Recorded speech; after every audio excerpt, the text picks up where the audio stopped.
Breaking news, a surprise revenue miss for Netflix, sending the stock into the red after hours. Hi, everybody. This is Bulls and Bears. We've got more of the big headlines just coming out right now. I'm David Asman. Glad you could join us. Joining me on the panel today to discuss this and a lot more, Christina Partsenevelos, Liz Peek, Gary Kaltbaum, and Jonathan Hoenig. Well, Netflix not bringing in the kind of money last quarter that everybody was expecting. Let's go straight to Deidre Bolton in the newsroom. A lot of discussion about the numbers that have been coming out and revising the numbers. Explain. Yes. Okay. So Thomson did have a few prints, or one print in particular, that I think threw most of the analyst community in the first few minutes, but we've corrected it. We've sifted through. So here's what you get. A mixed bag of tricks as far as the fourth quarter goes, David. So if you look at earnings, Netflix did exceed Wall Street's expectations. So as our viewers can see, posting 30 cents a share, 24 cents per share was what was expected. So that's higher, better than expected. But if you look at revenue, and this is initially what really pressured the stock, and you can still see it moving lower after hours, you had the company posting revenue of $4.19 billion, lighter, slightly lighter than what Wall Street was looking for at $4.21 billion. Also, most important, as we always talk about for investors, is really the picture going forward. And revenue for this current quarter, the one that we're in, David, is going to be a little bit lighter than expected. So 4.19 is what Netflix says it is tracking to right now. And Wall Street had been looking for guidance to be confirmed at $4.21 billion. So not a lot, but enough to get that red arrow on your screen. On the plus side, for the people who are bulls, the people who really like this stock, if you look at the net ad subscribers, just how many new people signed up. If you look at the fourth quarter in the past and then this current quarter, both sets of data show, long story short, more people are signing up for Netflix. So that's a big positive.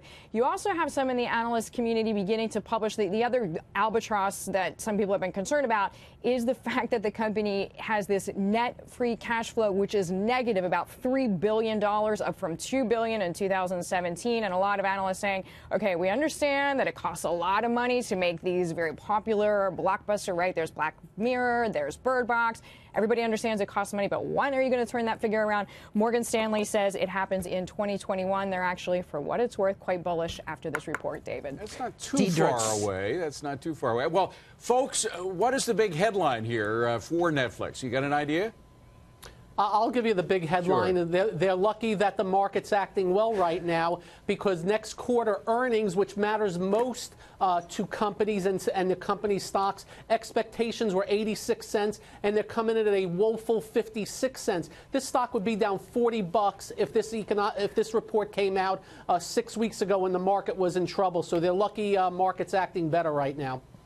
I got to ask Deidre, I mean, this stock is, despite this afternoon's little drop, really had an amazing run back from about $260 a share. Yes. So is there any talk about competition? I know Netflix said that they claim about 10% of all U.S. screen time, but everyone from, HBO to Fox Nation, aren't they nipping? They're nipping at their heels, are they not? That is a great point. And many people would say, listen, the stock is already up something like 60% in the past 52 weeks. It's had a wonderful run, outperforming the broader markets pretty much by 60%. But you're right, more and more competition is coming online. I mean, obviously, Amazon already exists. But to your point, more and more companies are going to be launching competing products. I mean, Disney, Apple, right? Apple working with Oprah. There's Hulu, of course, which already exists. AT&T is going to come online. Comcast looking at it. So there are more and more players that are going to come in. And that's really what started the conversation when we saw Netflix raise these prices. So on the one hand, you can say, who cares? It's $2 more per month. But on the other hand, and some people saying like, oh, this is great, it just proves the company's pricing power. But on the other hand, to your exact point, there are people saying, is this really wise given the fact that there are going to be more and more people chipping away at Netflix's business? Listen, they're a first mover. We talk about that a lot in technology.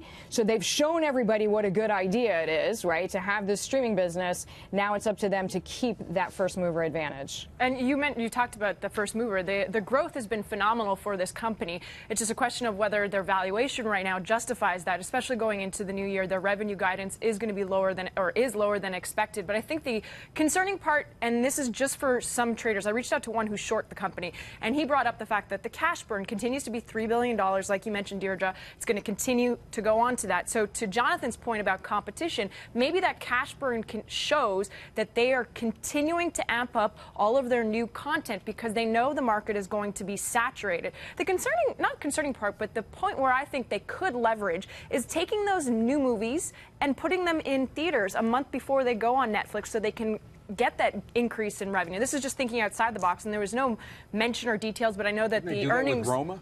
Sorry? They did that with Roma. So then why not? There's The Irishman that's coming out, which is supposed to be a phenomenal movie, but there's an earnings call, I think, later this evening. Maybe they'll go into details about that. Yeah, and to your point about valuation, I mean, the most bearish, and not excluding the short sellers at this moment, the most bearish longs that I've seen are saying the stock could go to 300, and as our viewers know, it's, you know, trading at sort of 350 and change. So that would be a significant drop, obviously. That's the lowest I've seen as far as range.